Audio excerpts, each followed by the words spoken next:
Entreguem todas as suas preocupações a Deus, pois Ele cuida de vocês.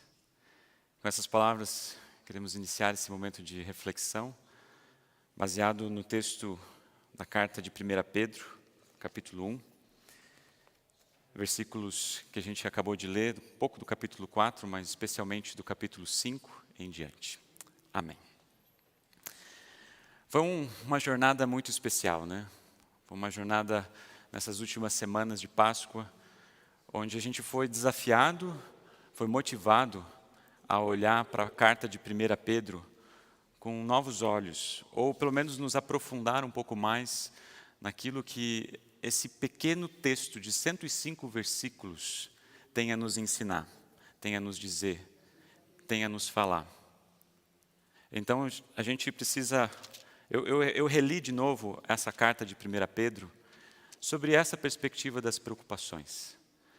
O que Pedro pode estar nos ensinando, pode estar nos alertando, pode estar nos movendo a pensar a respeito desse tema, do tema das preocupações. Então, eu reli de novo essa carta essa semana algumas vezes, para tentar destacar pelo menos alguns versículos, alguns momentos em que as preocupações, e quais eram as preocupações que as pessoas que foram endereçadas nessa carta estavam passando. E claro, a gente pode reconhecer logo no início que as perseguições e os sofrimentos estavam numa das maiores preocupações que esses cristãos estavam passando. A gente vai poder olhar em vários versículos, logo no início, onde o Pedro diz: alegrem-se por isso, se bem que agora é possível que vocês fiquem tristes pelas duras provações que vocês vão passar. E a gente já refletiu várias vezes, já trouxe ao longo dessas semanas, que o contexto que eles estavam vivendo não era simples. Era um contexto de perseguição. Eles haviam sido espalhados por várias regiões da Ásia Menor por serem cristãos, por confessarem a fé, por serem testemunhas, como o próprio Jesus disse lá em Atos capítulo 1, versículo 8, e vocês serão as minhas testemunhas. Justamente por serem as testemunhas, eles estariam sofrendo por causa desse nome. Então, as provações, as perseguições, eram um tópico muito grande das preocupações que essa igreja estava passando. Mas também do sofrimento. Justamente que as perseguições geravam sofrimento. E uma das coisas que a gente vai perceber ao longo dessa carta, eu destaquei alguns versículos aqui para mim, mas um dos versículos que a gente leu hoje, pelo menos isso chama atenção. Ele diz assim: se vocês sofrerem, que não seja por ser um assassino, que não seja por ser um criminoso, que não seja por se meter na vida dos outros, mas se vocês forem sofrer, que seja por ser meu seguidor, no capítulo 4, por testemunhar a minha fé. Se as pessoas forem insultar vocês, que os insulte porque vocês são cristãos, porque vocês fazem a vontade de Deus. Talvez vocês vão se lembrar que na semana passada eu trouxe um exemplo em que os cristãos eram culpados de tudo. Lineu trouxe isso, ele falou: se havia seca, os cristãos eram culpados. Se tinha muita chuva, os cristãos eram culpados. Se acontecia um desmoronamento, os cristãos eram culpados. Em outras palavras, se acontecesse alguma coisa, os cristãos aos leões. Então a gente já tem uma ideia de como eles eram insultados justamente por terem esse nome. Eu acho que essa é uma das grandes preocupações, talvez estaria no primeiro aspecto que eu destacaria, ler o texto algumas vezes e perceber o que eles estavam sofrendo, quais eram as preocupações dessa igreja, e também de Pedro. Mas Pedro ele vai além, ele se preocupa, ele externa uma preocupação também em viver uma vida que agrade a Deus em palavras e em ações. Em palavras e ações. É interessante que Pedro destaca várias vezes no capítulo 1, no capítulo 2, no capítulo 3, ele diz assim: vocês não vivam mais da maneira como vocês estavam vivendo, ou com a maneira que vocês viviam. Antes vocês no capítulo 2, antes vocês mentiam, fingiam, havia inveja, mas abandonem tudo que é mal, abandonem a maneira que vocês viviam. Agora vocês têm uma nova forma de viver, porque vocês foram renovados em Cristo Jesus. Então, não somente em palavras, mas também em ações. Lembrem que vocês são estrangeiros deste mundo, ou seja, que a realidade é aquela que Deus no novo céu e nova terra, mas aqui, nessa caminhada da terra, vivam numa nova perspectiva. Vivam de uma maneira que agrade a Deus em palavras e ações. Era uma preocupação, já que estavam num contexto de perseguição. Pedro ainda diz, além disso, além de vocês serem insultados, além de vocês serem perseguidos, além de vocês sofrerem, cuidem da forma como vocês falam, cuidem da forma como vocês vivam, da forma como vocês vão agir em relação um com o outro. Por isso, uma outra preocupação é com o próximo. No capítulo 3, ele vai dizer no versículo 8, finalmente, que todos vocês tenham o mesmo modo de pensar e agir, amem uns aos outros e sejam educados e humildes uns com os outros. Não paguem o mal com o mal, nem ofensa com ofensa. Pelo contrário, paguem a ofensa com uma bênção. Porque quando Deus os chamou, Ele prometeu dar uma bênção para vocês.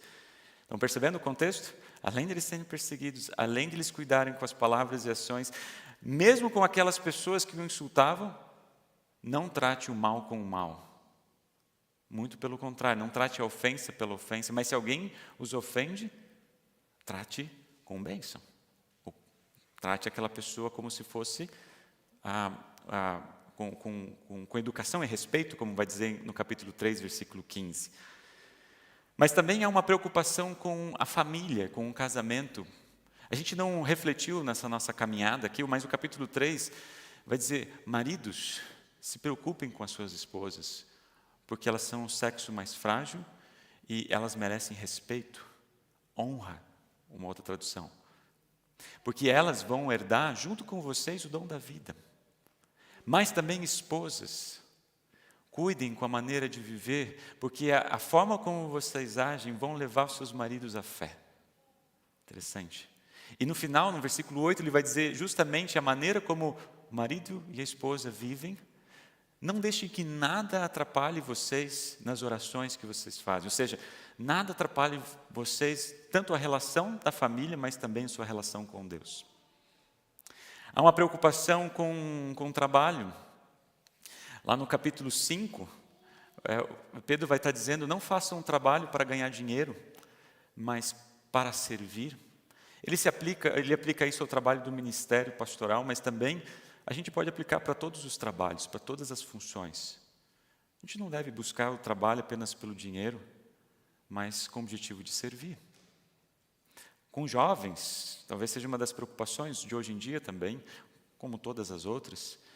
E para os jovens, Pedro tem uma preocupação especial, ele vai dizer assim, jovens, sejam obedientes aos mais velhos, respeitem os mais velhos. Não sejam arrogantes, mas que todos prestem serviço uns aos outros com humildade. Poderia aqui ficar mais tempo falando sobre as preocupações que Pedro endereçou a essa igreja, mas acho que aqui está bom, né? Acho que a gente já tem uma ideia um pouco mais clara, quais eram as preocupações que estavam na mente de Pedro ao endereçar, mas também que a gente pode perceber que estavam na vida dessas pessoas.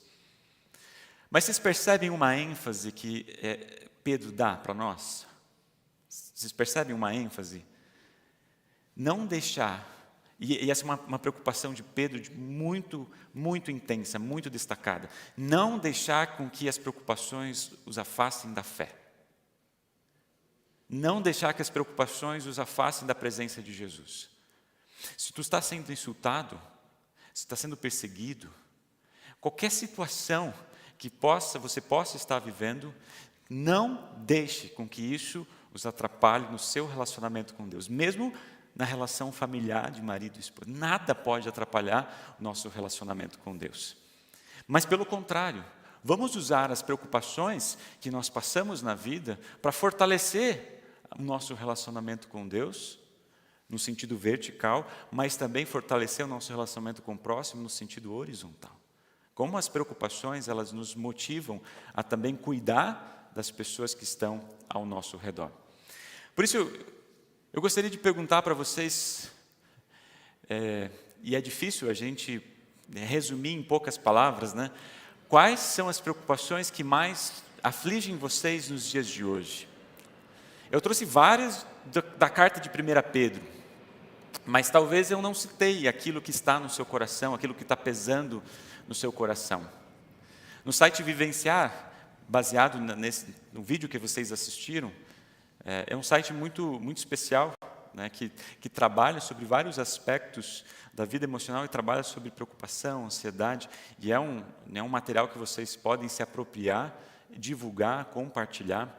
E ali tem uma pesquisa muito interessante, que 85% das preocupações que a gente tem, elas não chegam a se concretizar. Dá um exemplo. A gente passa 2 dias sem dormir por causa de um problema. De repente, ele se resolveu por si mesmo.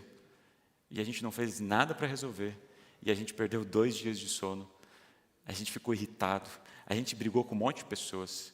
E aquilo se resolveu sozinho. 85% das preocupações, elas se resolvem por si mesmo. O restante, uma grande parte, o restante desses outros, né, o restante dessa porcentagem, são situações onde a gente supervaloriza algo que talvez não era tão expressivo assim. Um outro exemplo, eu vou colocar a insônia, porque talvez é um dos grandes sintomas de quem é preocupado e quem é ansioso. Não dorme, fica remoendo aquilo ao longo da noite. Então, aconteceu uma coisa no trabalho, aconteceu uma coisa com um amigo e você não consegue dormir, porque aquilo que você falou, talvez a pessoa possa ter pensado que você falou de uma forma que machucou, e no outro dia tu vai falar para aquela pessoa, me desculpe pela forma que eu falei com você. Mas me desculpa por quê? O que você disse? Claro que a gente não precisa, se a gente sentiu que a gente machucou alguém com palavras ou ações, nós como cristãos vamos ir ao encontro para tentar restabelecer com o perdão. Mas muitas vezes a gente coloca uma preocupação que talvez não é real, aquela dimensão que está acontecendo naquele momento. E quais são as preocupações que nos afligem? Tem situações onde a gente pode controlar e são benéficas, mas tem situações que a gente não pode controlar e muitas vezes, se a gente superestima, elas acabam prejudicando a gente. Mas as preocupações que muitas vezes a gente ouve, que vocês trazem também para compartilhar, para a gente colocar diante de Deus, por exemplo, são questões de saúde. Quando alguém não está muito bem, quando alguém está passando por alguma dificuldade na sua saúde, a gente coloca diante de Deus em oração. Mas essas são situações que nos afligem muito, porque são pessoas que a gente ama, que a gente está vendo sofrer. Então a gente coloca isso diante de Deus. Mas a própria saúde tem coisas que a gente pode fazer, mas tem um limite, tem um momento que a gente precisa deixar nas mãos de Deus e aguardar com paciência, confiar. Mas tem outras coisas que nos afligem bastante, é a questão do emprego. Ou por não ter um emprego, a gente está aflito para conseguir um. Ou porque a gente tem um emprego, mas aquele lugar está insalubre, está difícil, está estressante, aquilo a gente não aguenta mais. Ou porque é um emprego novo e a gente não sabe como é que a gente vai lidar, como é que as pessoas vão nos receber. Às vezes, em virtude de algumas situações, a gente gostaria de ter mais tempo para os nossos familiares, para minha esposa, para o marido, para os filhos. A gente tem muitas preocupações em relação ao futuro dos nossos filhos, ao que eles vão fazer, a quem eles vão se relacionar, como é que eles vão constituir a família, questão de criminalidade. Se a gente começar a colocar e elencar aqui, a gente não vai terminar hoje. E é bem possível que eu não tenha mencionado nem um mínimo daquilo que talvez esteja passando na sua vida hoje. E talvez as preocupações elas se acumulam, mais do que uma, a gente talvez esteja passando por elas. E todas essas preocupações, elas merecem atenção. E no momento que elas passam da realidade saudável e começam a nos prejudicar emocionalmente, a gente precisa buscar ajuda. Mas hoje, o objetivo dessa nossa reflexão, o foco que eu gostaria de falar sobre as preocupações, é como essas preocupações podem nos levar a nos afastar do convívio e do contato com o nosso Salvador Jesus Cristo.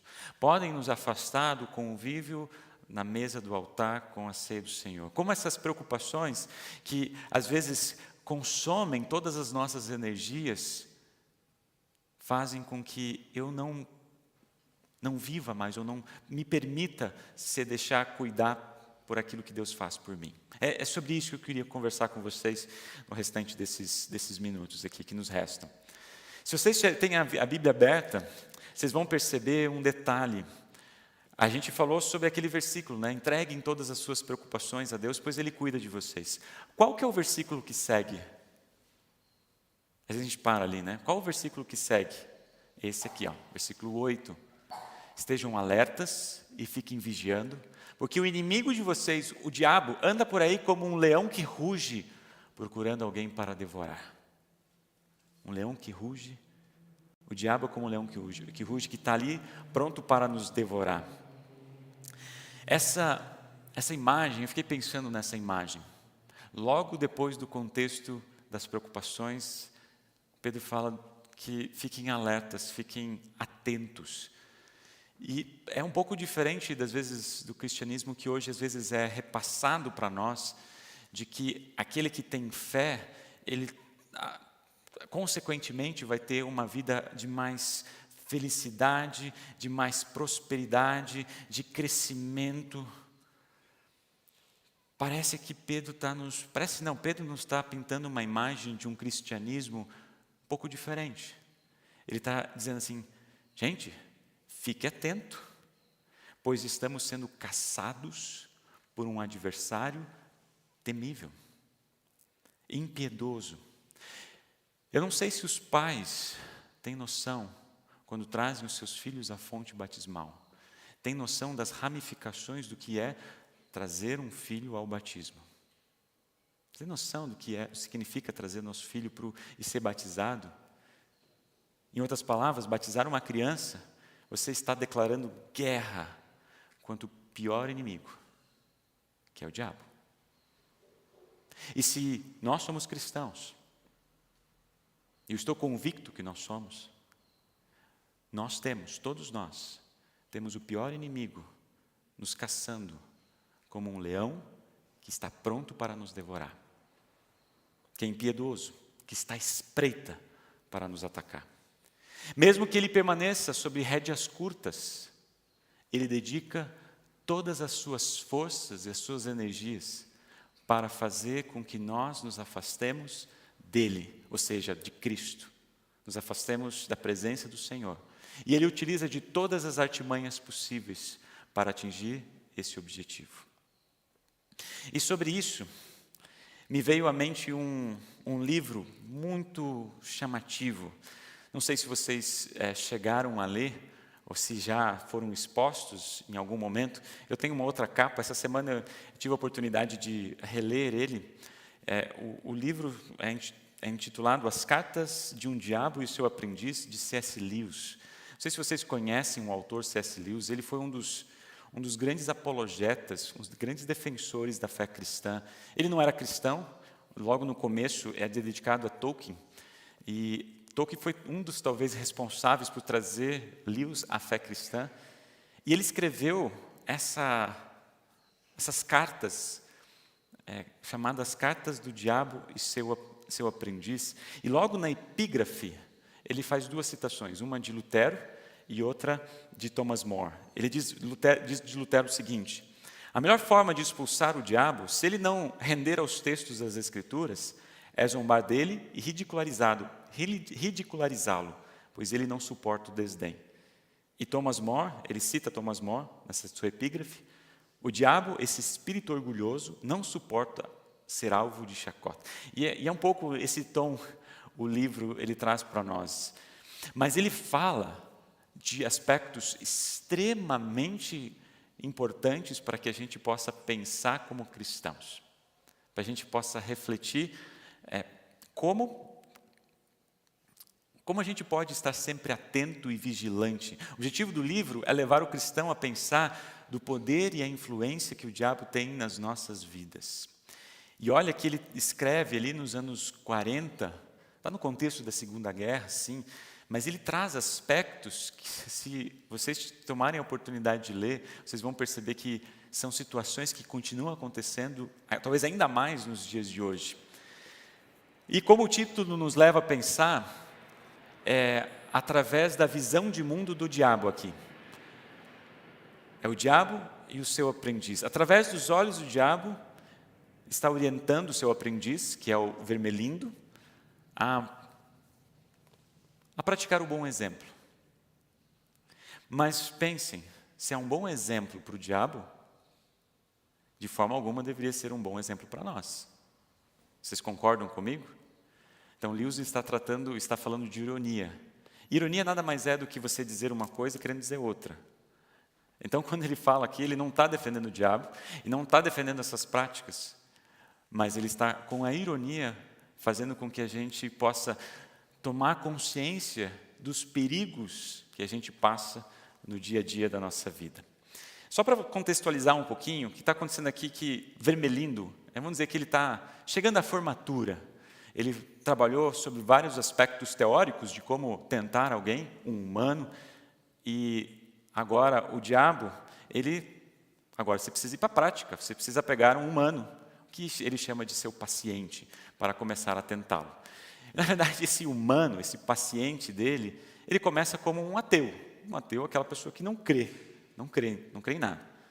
Não crê em Deus, não crê na criação, não crê na redenção, não crê na justificação, não crê. Então, na primeira carta, esse está fácil. É só você cuidar para que ele não se enverede pelo lado do inimigo. Inimigo aqui é quem? É Deus. Não se enverede pelo lado do inimigo. Então, só que a partir da segunda carta para a terceira, as coisas começam a perder controle do vermelindo, do aprendiz. E por quê? Ele tem uma mãe que ora por ele. Mães, orem pelos seus filhos. Ele começa a se envolver com uma menina que vai para a igreja. Jovens, quando vocês tiverem alguém namorando, tragam essas pessoas, se por acaso elas não forem na igreja, para a igreja. E aos pouquinhos, essa pessoa ela vai percebendo, pô, eu estou perdendo o controle, o vermelindo, né? O aprendiz, estou perdendo o controle ao ponto, né? Depois vocês podem conhecer a história melhor, podem ler essa história, mas o ponto, nas primeiras cartas, o que o aprendiz usa para o afastar da vida com Deus? É justamente as preocupações da vida. Assim, encha a pessoa com as preocupações do mestrado, do doutorado, do trabalho, da família, dos filhos, da viagem. Encha a cabeça com todas as preocupações. E no caso ali no contexto com a guerra, porque estava no segundo, encha a cabeça com todas essas coisas, para que ele não venha a depender, a confiar no inimigo. Só para ter um exemplo de como essas coisas elas podem impactar profundamente na vida de cada um de nós. A noção que há um leão implica que raramente esse ataque é frontal. Um leão, ele espreita a sua presa. Ele procura os pontos fracos e os fracos no rebanho.